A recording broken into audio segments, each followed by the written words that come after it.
Hi friends, welcome to the YouTube channel Vasani sir chemistry. સૌથી પહેલા તો મારી ચેનલને સબસ્ક્રાઇબ કરી દો તથા બાજુમાં આપેલા બેલ આઇકનને દબાવવાનું ભૂલશો નહીં। મિત્રો, આજના વિડિયો લેક્ચરમાં આપણે નવો જ ટોપિક વાયુઓની વર્તણૂક વિશેનો ટોપિક ભણવા જઈ રહ્યા છીએ। સૌથી પહેલા આપણે વર્તણૂકની દ્રષ્ટિએ વાયુના પ્રકારો સમજીએ। તો વર્તણૂકની દ્રષ્ટિએ વાયુના મુખ્ય બે પ્રકારો છે, એક આદર્શ વાયુ અને બે વાસ્તવિક વાયુ। ચલો બંનેની વ્યાખ્યાઓ સોલ્વ કરીએ।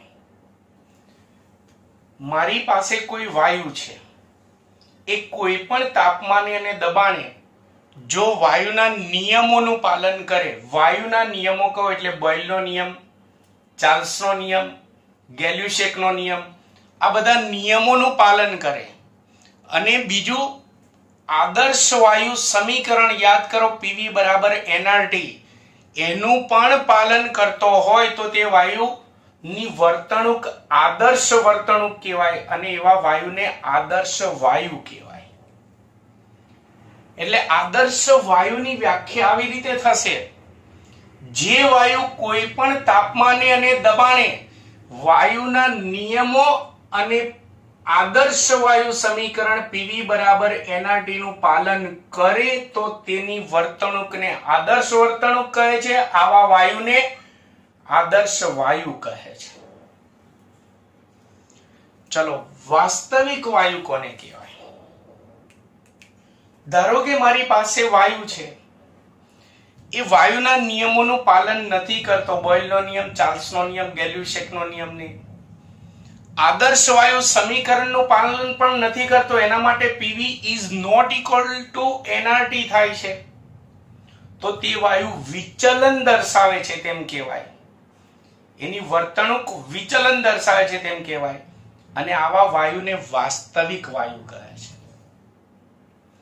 એટલે વ્યાખ્યા વાસ્તવિક વાયુની આ રીતે થશે, જે વાયુ કોઈ પણ તાપમાને અને દબાણે વાયુના નિયમો અને આદર્શ વાયુ સમીકરણ PV બરાબર nRT નું પાલન ન કરે તો તેવા વાયુઓ વિચલન દર્શાવે છે તેમ કહેવાય, આવા વાયુઓને વાસ્તવિક વાયુ કહે છે। ટૂંકમાં આદર્શ વાયુ પાલન કરે, વાસ્તવિક વાયુ પાલન ન કરે। આદર્શ વાયુ આદર્શ વર્તણૂક દર્શાવે છે તેમ કહેવાય, વાસ્તવિક વાયુ વિચલન દર્શાવે છે તેમ કહેવાય।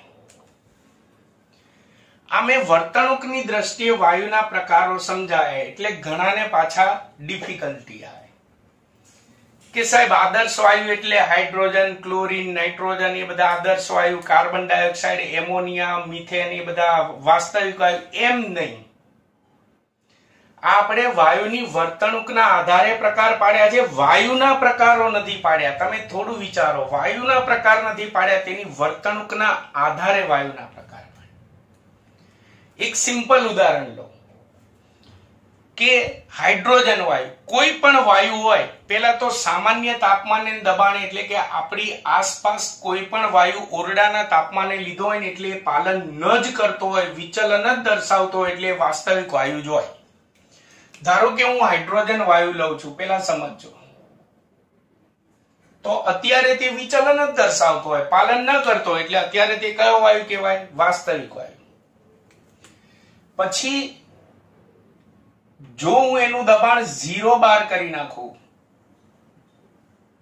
અથવા જો એનું તાપમાન 108 કેલ્વિન કરી નાખું, કાં તો દબાણ ઘટાડીને 0 બાર કરી નાખું અથવા તો તેનું તાપમાન વધારીને 108 કેલ્વિન કરી નાખું, તો આનો આ જ હાઇડ્રોજન વાયુ એ પાલન કરશે એટલે કે એની વર્તણૂક આદર્શ બની જશે, એટલે એનો એ જ વાયુ આદર્શ વાયુ થઈ ગયો। તમે જો પહેલા પાલન નહોતો કરતો તો ત્યારે એ જ હાઇડ્રોજન વાયુને મેં વાસ્તવિક વાયુ કીધો, પાલન કરતો થયો ત્યારે એ જ હાઇડ્રોજન વાયુને મેં આદર્શ વાયુ કીધો। વાયુ તો એકનો એક જ રહ્યો, હાઇડ્રોજન। ખ્યાલ આવ્યો? એટલે મેં અહીંયા વાયુના પ્રકાર નથી પાડ્યા, વાયુની વર્તણૂકના પ્રકારો છે। તો અહીંયા પાછો પ્રશ્ન થાય કે સાહેબ આપણે કોઈ પણ વાયુ, તમે કીધું કે ઓરડાના તાપમાને અને દબાણ એટલે કે નોર્મલ પરિસ્થિતિમાં તે પાલન ન કરતો, એટલે વાસ્તવિક વાયુ એટલે કે તે વિચલન દર્શાવતો હોય, તો એને આદર્શ વાયુમાં ફેરવવો હોય તેનું દબાણ, જેમ કે હાઇડ્રોજનમાં 0 બાર દબાણ, તાપમાનમાં 108 કેલ્વિન કરવું જોઈએ. તો એ કઈ રીતે ખબર પડે? તો કોઈ પણ વાયુને, વાસ્તવિક વાયુને, વિચલન દર્શાવતા વાયુને આદર્શ વાયુમાં તેનું રૂપાંતર કરવું હોય તો એનું દબાણ કેટલું કરવું જોઈએ અને એનું તાપમાન કેટલું કરવું જોઈએ અથવા તેનું તાપમાન કેટલું કરવું જોઈએ, એ સમજવા માટે આપણે બે થિયરીઓ ભણીશું. એક વાયુની વર્તણૂક પર દબાણની અસર અને બીજી થિયરી આપણે આજના વિડિયો લેક્ચરમાં ભણીશું વાયુની વર્તણૂક પર તાપમાનની અસર. તો આવો આપણે સ્ટાર્ટ કરીએ. પહેલો પ્રશ્ન, વાયુની વર્તણૂક પર દબાણની અસર સમજાવો. લોંગ ક્વેશ્ચન છે.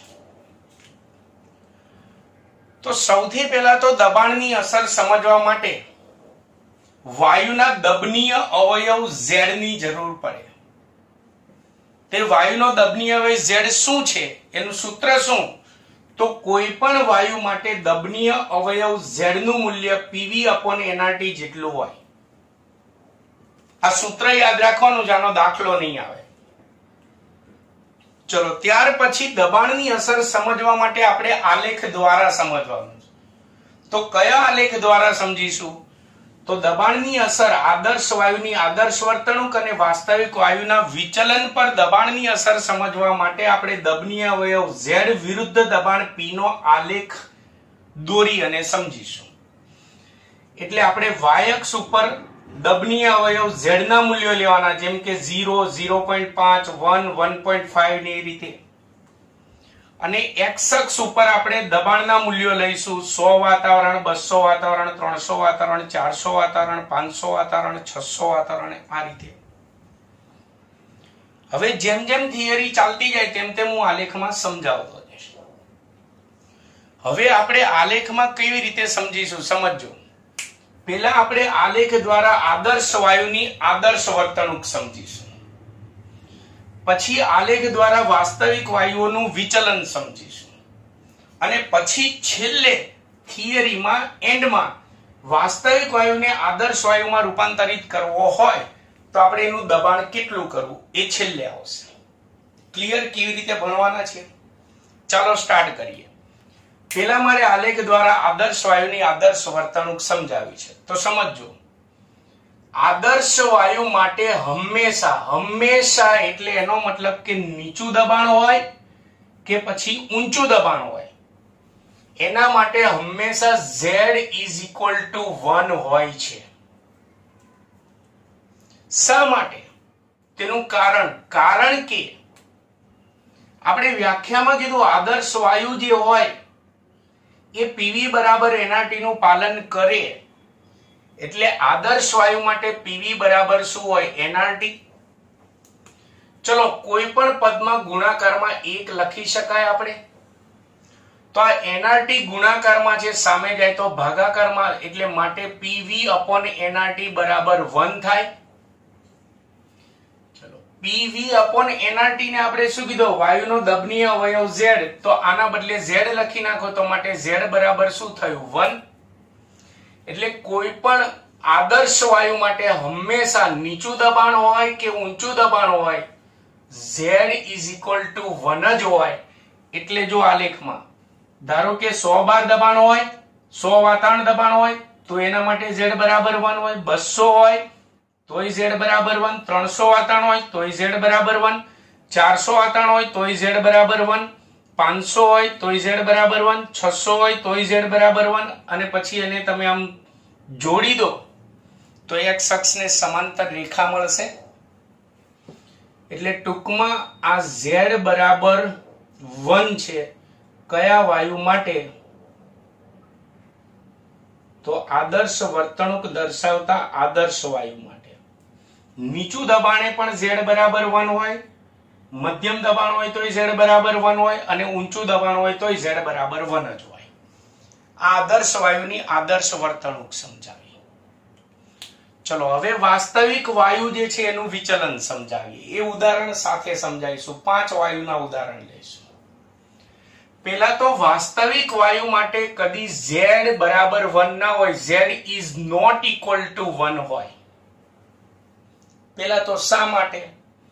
તો કારણ કે આપણે વ્યાખ્યામાં ભણ્યા વાસ્તવિક વાયુ પીવી બરાબર nRT નું પાલન ના કરે, એટલે વાસ્તવિક વાયુઓ માટે PV is not equal to nRT હોય.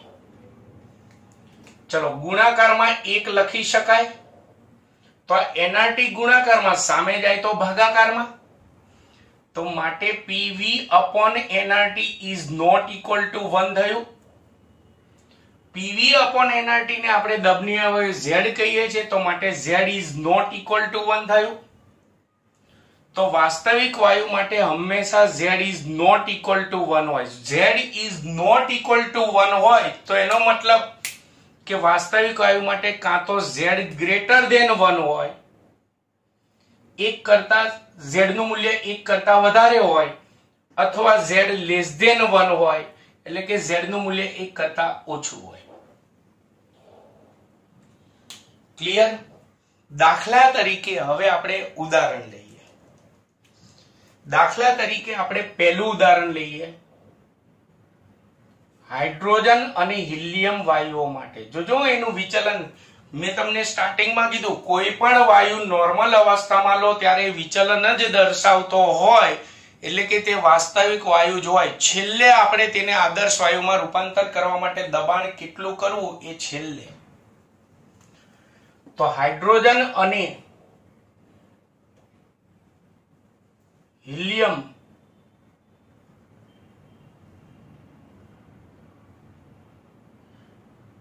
વાયુઓ માટે ચલો એના માટે પેલા આલેખમાં જોઈએ. વૈજ્ઞાનિકોએ હાઇડ્રોજન અને હિલિયમ વાયુઓ માટે પ્રયોગ કરીને આ આલેખ દોર્યો. તે આલેખ એમને આ ટાઈપનો મળ્યો. તમારે ફૂટપટ્ટીનો ઉપયોગ કરવો. હાઇડ્રોજન વાયુ માટે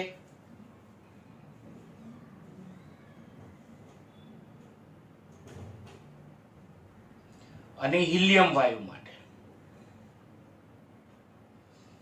આ રીતનો આલેખ મળ્યો. તો તમે આલેખમાં તમે જુઓ કે નીચું દબાણ હોય તો એ આલેખ આમ ઉપર છે, એટલે કે z ગ્રેટર ધેન 1 છે,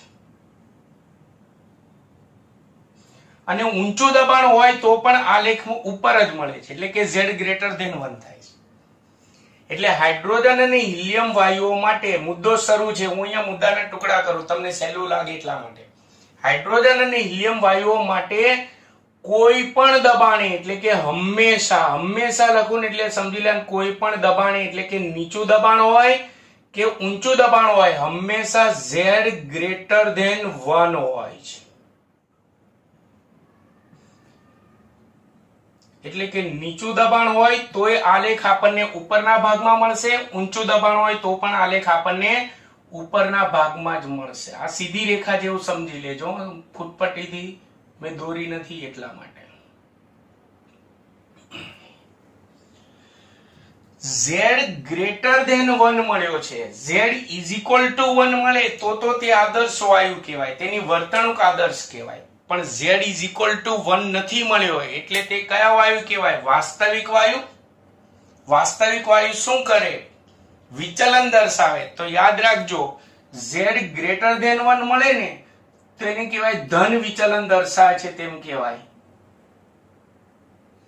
ધન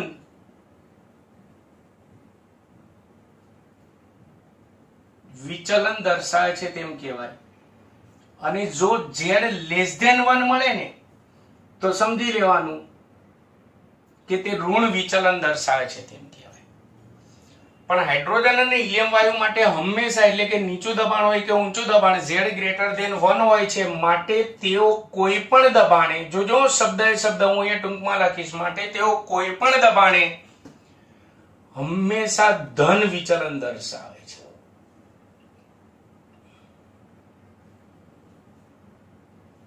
હંમેશા ધન વિચલન દર્શાવે છે.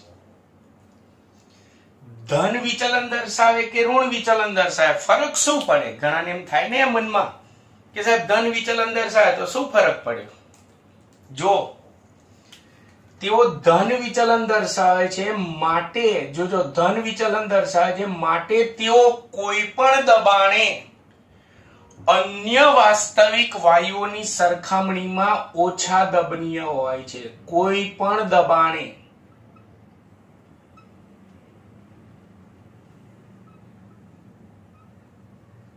એ નીચું દબાણ હોય કે ઊંચું દબાણ હોય, કોઈ પણ દબાણે અન્ય વાસ્તવિક વાયુઓની સરખામણીમાં ઓછા દબનીય હોય છે. ઓછા દબનીય હોય છે એટલે એનો મતલબ કે નીચું દબાણ હોય કે ઊંચું દબાણ હોય તેનું સંકોચન ઓછું થાય, ઓછા દબનીય હોય. એટલે આપણે ધારો કે ગેસ સિલિન્ડરમાં હાઇડ્રોજન વાયુ અથવા હિલિયમ વાયુ ભરવો હોય તો ધન વિચલન દર્શાવે. ધન વિચલન દર્શાવે એટલે કોઈ પણ દબાણે તે ઓછા દબનીય હોય. એટલે સિલિન્ડરમાં તમે ભરતી વખતે ઓછું દબાણ રાખો કે વધુ દબાણ રાખો, એનું સંકોચન ઓછું થાય એટલે સિલિન્ડરમાં તેનો જથ્થો ઓછો જ રહેવાનો. સમજણ પડી? એટલે ટૂંકમાં અત્યારે હાઇડ્રોજન અને હિલિયમ વાયુ વાસ્તવિક વાયુ છે, એના માટે Z ગ્રેટર ધેન 1 મળે છે. એટલે કે તેઓ ધન વિચલન દર્શાવે છે. ધન વિચલન દર્શાવે છે માટે તેઓ કોઈ પણ દબાણે અન્ય વાસ્તવિક વાયુઓની સરખામણીમાં ઓછા દબનીય છે. એટલે કે નીચું દબાણ લગાડો કે ઊંચું દબાણ, તેનું સંકોચન ઓછું થાય. ચલો ત્યાર પછી હજી વાસ્તવિક વાયુ, 3 વાસ્તવિક વાયુના ઉદાહરણ લઉં. નાઇટ્રોજન, એમોનિયા અને કાર્બન ડાયોક્સાઇડ. હવે આ 3 વાયુમાં જોજો, નાઇટ્રોજન, એમોનિયા અને કાર્બન ડાયોક્સાઇડ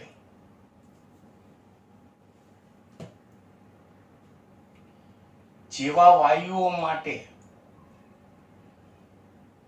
ચલો પેલા આલેખ જોઈએ. આ 3 વાયુઓ માટે વૈજ્ઞાનિકોએ આલેખ દોર્યો તો નાઇટ્રોજન માટે આ આલેખ આ રીતનો મળ્યો. એમોનિયા વાયુ માટે આલેખ મળ્યો આ રીતે. મિથેન માટે અને કાર્બન ડાયોક્સાઇડ વાયુ માટે આલેખ મળ્યો. ટૂંકમાં આ 3 વાયુઓ માટે પણ આલેખ આમ સુરેખ નથી મળ્યો. એટલે આ 3 વાયુઓ પણ વિચલન દર્શાવે છે, એટલે વાસ્તવિક વાયુ જ છે. પણ તમે જુઓ કે નીચું દબાણ હોય ત્યારે એનો આલેખ આમ નીચે છે, Z બરાબર 1 થી આમ નીચે છે. જેવું દબાણ ઊંચું થાય એટલે એનો આલેખ ઉપર જાય છે. એટલે આપણે આનો આલેખ 2 ભાગમાં સમજા. નીચા દબાણે એટલે આ નીચેનો ભાગ, અને ઊંચા દબાણે એટલે આપણે ઉપરનો ભાગ સમજાવવાનો. એટલે 2 ભાગમાં સમજાવવાનો આવશે. ચલો નાઇટ્રોજન, એમોનિયા અને કાર્બન ડાયોક્સાઇડ જેવા વાયુઓ માટે 2 ભાગમાં આપણે સમજાય. A અને B પેટા ભાગ પાડી દો. નીચા દબાણે શું થાય અને ઊંચા દબાણે શું થાય. નીચા દબાણે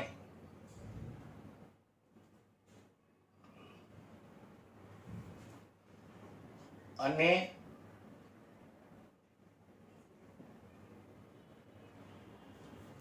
ઊંચા દબાણે. ચલો નીચું દબાણ હોય ત્યારે આલેખ આમ નીચેના ભાગમાં રહે છે, એટલે કે Z લેસ ધેન 1 હોય છે. એટલે નીચા દબાણે આ 3 વાયુ માટે Z લેસ ધેન 1 હોય છે. બોલો લેસ ધેન 1 હોય તો માટે નીચા દબાણે તેઓ કયું વિચલન દર્શાવ્યું કહેવાય? ઋણ વિચલન. લેસ ધેન 1 હોય તો ઋણ વિચલન દર્શાવે છે તેમ કહેવાય. એટલે માટે તેઓ આ ત્રણેય વાયુઓ નીચા દબાણે ઋણ વિચલન દર્શાવે છે તેમ કહેવાય. અને ઋણ વિચલન દર્શાવે છે માટે કહી શકાય કે નાઇટ્રોજન મિથેન અને કાર્બન ડાયોક્સાઇડ જેવા વાયુઓ નીચા દબાણે ઋણ વિચલન દર્શાવે છે. આથી તેઓ નીચા દબાણે અન્ય વાસ્તવિક વાયુઓની સરખામણીમાં વધુ દબનીય હોય છે.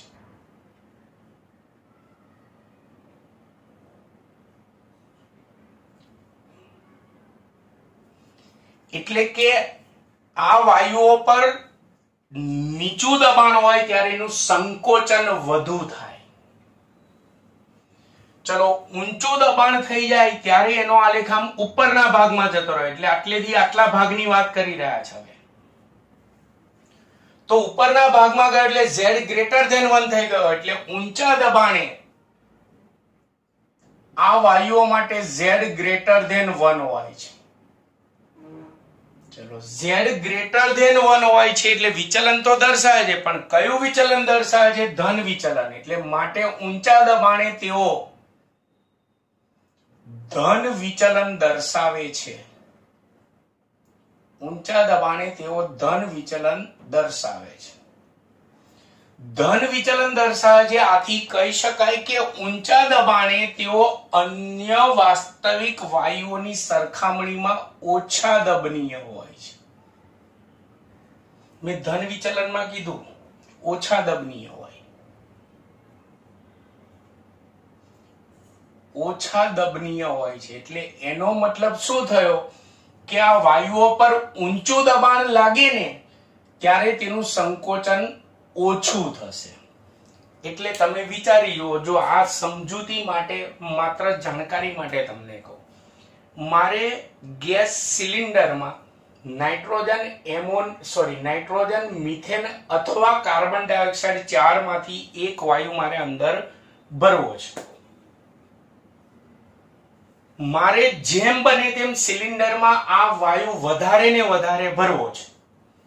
તો મારે દબાણ કેવું રખાય? નીચા દબાણે ભરાય. કેમ? નીચા દબાણે તેઓ વધુ દબનીય હોય એટલે નીચા દબાણે તેનું સંકોચન વધારે થાય તો સિલિન્ડરમાં એ વધારે સમાશે.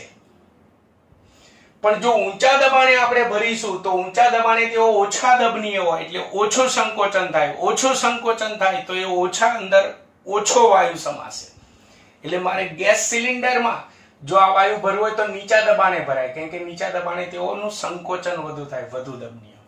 જ્યારે આ વાયુઓને મારે ગેસ સિલિન્ડરમાં ભરવો હોય તો એ તો કોઈ પણ દબાણે ઓછા દબનીય છે. એટલે નીચું દબાણે ભરશો કે ઊંચું દબાણે ભરશો એનું સંકોચન ઓછું થશે એટલે ઓછો જ સમાશે અંદર. ખ્યાલ આવી ગયો? તો અમે આદર્શ વાયુની આદર્શ વર્તણૂક આલેખ દ્વારા સમજાવી અને વાસ્તવિક વાયુઓનું વિચલન સમજાવ્યું. કોઈ પણ વાયુ તમે ઓરડાના તાપમાને દબાણે લો ને એટલે આ બધા વાયુઓ વિચલન દર્શાવે જ. એટલે કયા વાયુઓ કહેવાય? વાસ્તવિક વાયુ.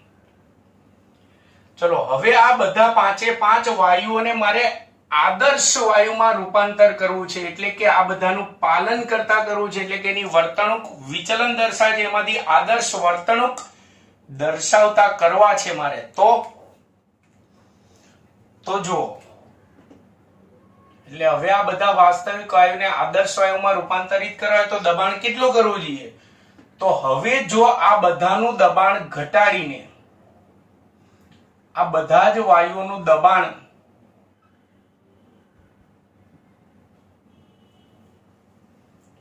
ઘટાડીને 0 બાર દબાણ કરવામાં આવે, 0 બાર અથવા તો 0 વાતાવરણ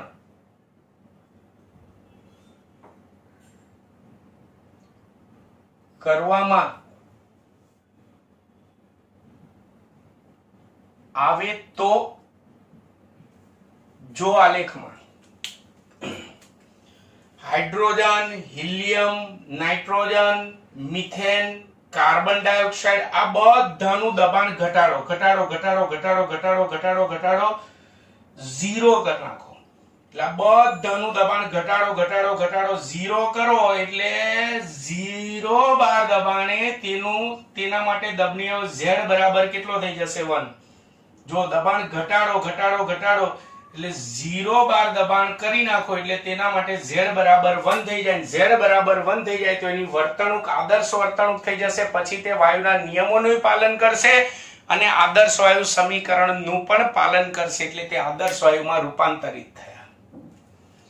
એટલે બધાનું દબાણ ઘટાડીને 0 બાર કરવામાં આવે તો આ 0 બાર દબાણે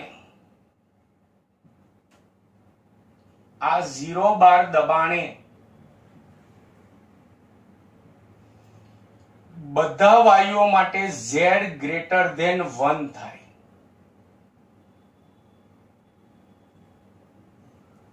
હજી મુદ્દો શરૂ છે. માટે કહી શકાય કે 0 બાર દબાણે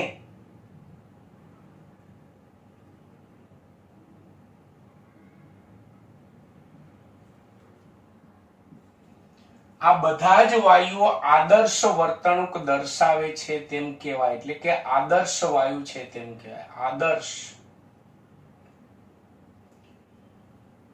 વર્તણૂક દર્શાવે છે તેમ કહેવાય. એટલે કે તે વાયુ આદર્શ વાયુ છે તેમ કહેવાય.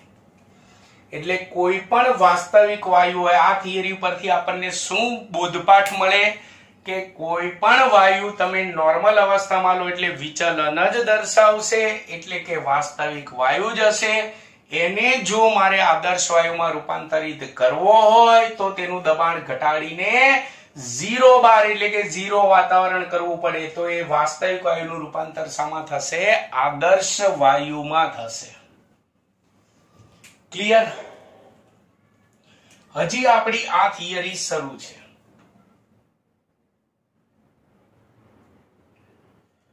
હવે મારી પાસે હું તમને એક વ્યવહારુ ભાષામાં સમજાવું એટલે તરત મગજમાં ઉતરી જાય.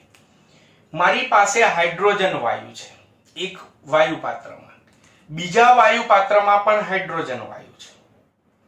પણ એક વાયુ પાત્રમાં હાઇડ્રોજન વાયુ એવો છે કે જે આદર્શ વર્તણૂક દર્શાવે છે એટલે આદર્શ વાયુ છે, પાલન કરે છે. અને બીજા વાયુ પાત્રમાં હાઇડ્રોજન વાયુ એવો છે કે જે પાલન નથી કરતો એટલે કે વિચલન દર્શાવે છે એટલે કે તે વાસ્તવિક વાયુ છે. બંનેમાં હાઇડ્રોજન વાયુ પણ એકની વર્તણૂક આદર્શ છે ને એક વિચલન દર્શાવે છે એટલે કે વાસ્તવિક વાયુ છે. તો બંનેની વર્તણૂક અલગ અલગ છે. વાયુ એક છે, વર્તણૂક અલગ અલગ છે. તો એ બંને વર્તણૂક પર દબાણની અસર કેવી થાય? એ ખરેખર દબાણની અસર હવે આવી. તો એના માટે ફરી આપણે બીજા એક આલેખ દ્વારા સમજવો પડે. એના માટે આપણે બોયલના નિયમમાં યાદ કરો, અચળ તાપમાને દબાણ વિરુદ્ધ કદનો આલેખ દોરતા હતા. વક્ર મળતો તો સમતાપી વક્ર કહેતા હતા. તો એના માટે આપણે વર્તણૂક પર દબાણની અસર સમજવા માટે આપણે અચળ તાપમાને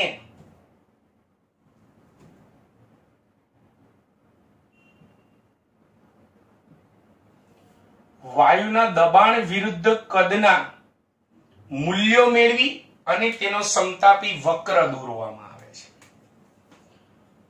તો બંને વર્તણૂક દર્શાવતા વાયુઓ માટે જો પ્રયોગ કરીને P વિરુદ્ધ V નો આલેખ દોરવામાં આવે, બોયલના નિયમનો આલેખ, દબાણ P વિરુદ્ધ કદ V, તમે ફૂટપટ્ટીથી દોરજો, સીધી લાઈન આવશે. તો જો વાસ્તવિક વાયુઓ માટે પણ આ આલેખ વક્ર મળશે, સમતાપી વક્ર. આ પહેલો જે આલેખ દોર્યો એ વાસ્તવિક વાયુ માટે દોર્યો. અને આદર્શ વાયુ માટે પણ દોરીએ, આદર્શ વર્તણૂક દર્શાવતા વાયુ માટે, તો પણ એ આલેખ આપણને વક્ર મળશે, આ રીતે મળશે. એટલે આપણે આજે બીજો વક્ર આલેખ દોર્યો એ સમજી લો આદર્શ વાયુ માટે. આલેખો આપણે સ્વીકાર લેવાનું કેમ કે આ પ્રયોગ કરીને આલેખ દોરેલા. તો હવે પછીના દબાણની અસરના જે હું 3-4 મુદ્દા જે છે આલેખ પરથી સમજાઈશ, અહીંયા લખીશ નહીં, સહેલા છે. સેલા મુદ્દા છે સમજો. પેલા સમજી લો પછી હું મુદ્દા બોલીશ. કે જ્યારે દબાણ ઊંચું હોય ત્યારે વાસ્તવિક વાયુ અને આદર્શ વાયુનું કદ તમે x અક્ષ ઉપર માપો છો. આદર્શ વાયુનું કદ અહીંયા મળશે અને ઊંચા દબાણે વાસ્તવિક વાયુનું કદ માપો તો અહીંયા મળશે. તો આદર્શ વાયુ કરતા વાસ્તવિક વાયુનું કદ કેવું મળશે? વધારે, ઊંચા દબાણે. એટલે ઊંચા દબાણે આદર્શ વાયુ કરતા વાસ્તવિક વાયુનું કદ વધારે હોય છે. એટલે બંનેના કદમાં મોટો તફાવત હોય. જેમ જેમ દબાણ ઘટતું જાય તેમ તેમ બંને વચ્ચે આ દબાણનો તફાવત ઘટતો જશે. જો ઘટતો જાય. કોઈ એક નિશ્ચિત દબાણે બંનેના કદ સરખા થઈ જશે, એક સરખા મળશે. ત્યારે આ બંને વક્ર આલેખ એકબીજાને છેદશે અને હજી જો પાછું દબાણ ઘટાડવામાં આવે તો ફરી પાછો કદનો તફાવત ઉદ્ભવે. તો બંને પ્રકારની વર્તણૂક દર્શાવતા વાયુની દબાણની અસરના મુદ્દા બોલું તો ઊંચા દબાણે આદર્શ વાયુ કરતા વાસ્તવિક વાયુનું કદ વધારે હોય છે. એટલે કે બંનેના કદમાં મોટો તફાવત હોય છે. ચલો બીજો મુદ્દો. જેમ જેમ દબાણ ઘટતું જાય તેમ તેમ બંને વચ્ચેના કદનો તફાવત ઘટે છે. કોઈ એક નિશ્ચિત દબાણે બંનેના કદ સમાન થાય છે ત્યારે વક્ર આલેખો એકબીજાને છેદે છે અને હજુ દબાણ ઘટાડવામાં આવે તો ફરી કદનો તફાવત ઉદ્ભવે છે. આ રીતે તમારે છેલ્લે બંને પ્રકારની વર્તણૂક દર્શાવતા વાયુ પર દબાણની અસર સમજાવવાની. ક્લિયર છે? તો ખાસ આ થિયરી દ્વારા ખાસ યાદ રાખજો કે નોર્મલ અવસ્થામાં કોઈ પણ વાયુ આપણે લઈએ વિચલન જ દર્શાવતા હોય એટલે કે વાસ્તવિક વાયુ જ હોય. એનું દબાણ જો એને આદર્શ વાયુમાં રૂપાંતરિત કરવો હોય તો એનું દબાણ ઘટાડીને 0 બાર કરવું પડે. 0 બાર કરો ત્યારે તેના માટે z બરાબર 1 થાય. એટલે 0 બાર દબાણે દરેક વાયુ આદર્શ વર્તણૂક દર્શાવે અને પછી દબાણની અસર. ચલો હવે વાયુની વર્તણૂક પર આપણે દબાણની અસર ભણ્યા. હવે વાયુની વર્તણૂક પર તાપમાનની અસર ભણવાની છે. બીજો પ્રશ્ન. આ પેલો દબાણની અસર વાળો પ્રશ્ન જે છે એ લોંગ ક્વેશ્ચન છે. 3 માર્ક્સમાં પણ પૂછી શકાય અથવા 4 માર્ક્સમાં પણ પૂછી શકાય. હવે તાપમાનની અસર, વર્તણૂક પર તાપમાનની અસર. આ શોર્ટ ક્વેશ્ચન છે. આ 2 ગુણમાં પૂછી શકાય. વાયુની વર્તણૂક પર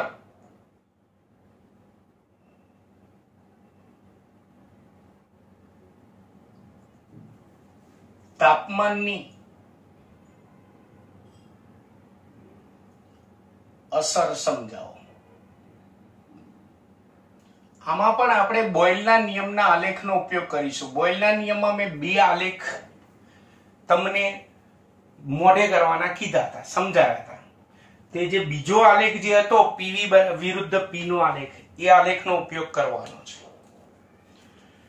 ચલો વાયુની આદર્શ વર્તણૂક અને વિચલન સુધીનો અભ્યાસ કરવા માટે આપણે પીવી વિરુદ્ધ પી નો આલેખ દોરીશું. બોયલના નિયમનો જ આલેખ છે.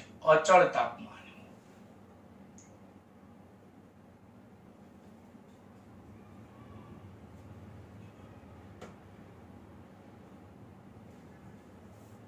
આ એકદમ સહેલો પ્રશ્ન છે એટલે આમાં હું આલેખ દ્વારા જ બધું સમજાવવાનો છું. પીવી વિરુદ્ધ પી નો આલેખ દોરવાનો. નાઇટ્રોજન વાયુનું આપણે ઉદાહરણ લઈએ.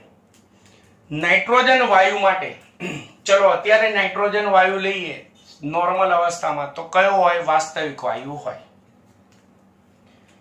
હવે મારે તાપમાન વધારીને એ વાસ્તવિક વાયુને આદર્શ વાયુમાં રૂપાંતરિત કરવો છે. તો આપણે પ્રેક્ટિકલ કરતા એની રીતે વિચારો. નાઇટ્રોજન વાયુને હું ગરમ કરવાનું ચાલુ કરું. ધારો કે T1 કેલ્વિન તાપમાન સુધી મેં ગરમ કર્યો અને આલેખ દોરવા તો જો T1 કેલ્વિન તાપમાને મને આ આલેખ આમ સુરેખ મળે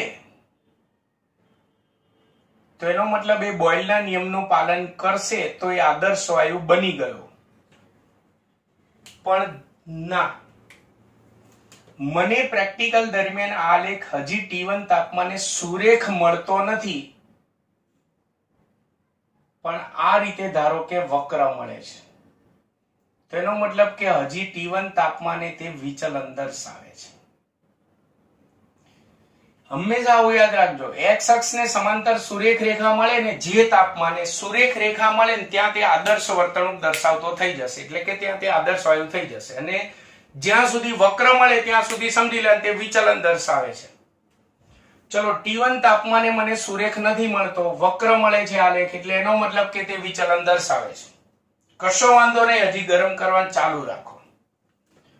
હવે ધારો કે ગરમ કરીને મેં T2 તાપમાન સુધી ગરમ કર્યો. T2 તાપમાને ફરીવાર હું આલેખ દોરું છું અને જો T2 તાપમાને મને આ આલેખ x અક્ષને આમ સમાંતર સુરેખ રેખા મળે તો તે આદર્શ વાયુ બની ગયો. પણ ના, હજી મને ધારો કે આ આલેખ જે છે એ આ રીતે વક્ર જ મળે છે, એટલે એનો મતલબ કે હજી તે વિચલન જ દર્શાવે છે તેમ કહેવાય. કશો વાંધો નહીં, હજી ગરમ કરવાનું ચાલુ રાખો. ધારો કે T3 કેલ્વિન તાપમાને પહોંચી ગયો ગરમ કરતા કરતા અને T3 કેલ્વિન તાપમાને ફરીવાર હું આલેખ દોરું. જો મને આ આલેખ આમ સુરેખ મળે તો એનો મતલબ T3 તાપમાને તે આદર્શ વાયુ બની ગયો. પણ ના મુન્ના ના, ધારો કે હજી મને આ આલેખ વક્ર જ મળે છે તો એનો મતલબ કે હજી તે વિચલન જ દર્શાવે છે. હિંમત હારશો નહીં, હજી ગરમ કર્યા કરો. ધારો કે હજી હું ગરમ કરીને T4 તાપમાન સુધી ગરમ કરું છું. જો T4 તાપમાને મને આલેખ સુરેખ મળે તો એનો મતલબ T4 તાપમાને તે આદર્શ વાયુ બની ગયો. પણ ના, હજી મને વક્ર જ મળે છે, તેનો મતલબ હજી એ વિચલન જ દર્શાવે છે. તો ઘણાને એમ થાય, સાહેબ શું રમાડો છો, કે આદર્શ વાયુ બનશે કે નહીં એ કહી દો ને. હવે તો તમે જો અહીંયા સેજ આલેખનું અવલોકન કરો, જ્યાં સુરેખ મળે ને ત્યાં તે આદર્શ વાયુ બનશે. પણ અત્યાર સુધી તમે જો આલેખ મને વક્ર જ મળ્યા કર્યો છે, એટલે વિચલન જ દર્શાવે છે. પણ આ વક્ર આલેખોનું તમે અવલોકન કરો, વક્ર આલેખોનું, કે જેમ તાપમાન વધતું જાય તેમ આ વિચલન દર્શાવતા વક્ર આલેખનો ઊંડાણ વાળો જે ભાગ જે છે ઘટતો જાય છે. ઊંડાણ વાળો ભાગ જેમ જોજો, હથેળી ઉપર ધ્યાન રાખજો, જેમ તાપમાન વધે તેમ વિચલન દર્શાવતા વક્ર ભાગનો ઊંડાણ વાળો ભાગ ધીમે ધીમે ઘટતો જશે. કોઈ એક નિશ્ચિત તાપમાને તે આલેખ આમ સુરેખ થઈ જશે. એ નિશ્ચિત તાપમાને આલેખ આમ સુરેખ થઈ જાય, એ નિશ્ચિત તાપમાને તે બોયલના નિયમનું પણ પાલન કરશે અને આદર્શ વાયુ સમીકરણનું પણ પાલન કરશે. એટલે નિશ્ચિત તાપમાનને તેનું બોઇલ તાપમાન પણ કહેવાય છે.